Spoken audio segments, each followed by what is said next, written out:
दिन बन जाती है जब हम गुरु के सन्मुख होते हैं।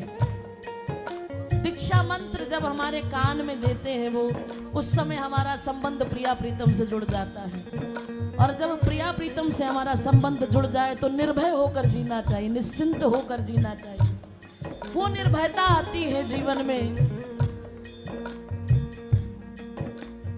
ऐसा वैष्णव, ऐसा भक्त का जीवन हो जाता है। ऐसा नहीं है कि जीवन में प्रतिकूलता नहीं आती, हमेशा अनुकूल ही रहेगा। गुरु से प्रेम होना, गोविंद से प्रेम होना, ये नहीं कि जीवन में कोई कष्ट आएगा ही नहीं, क्योंकि हमारा जितना प्रारब्ध है वो भोगना तो हमें ही है, भोगना तो पड़ेगा।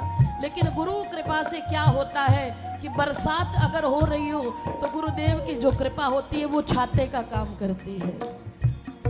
हम बरसात को नहीं रोक सकते, लेकिन छाता तो ले सकते हैं ना।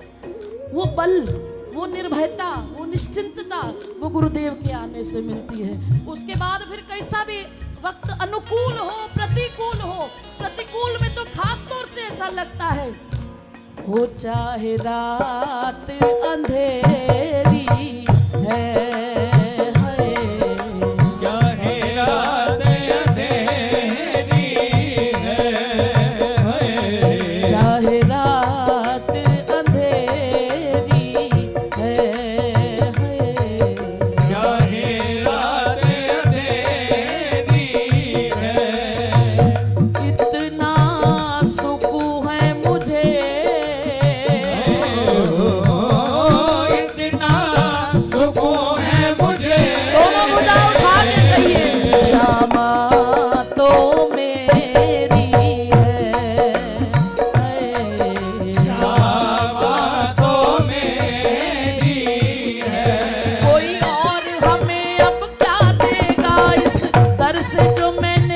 साया है। जिसको कर से जन्नत सारी, मेरे सिर पर तो वो साया है।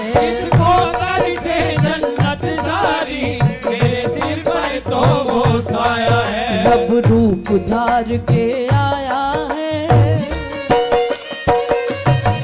रब रूप धार के आया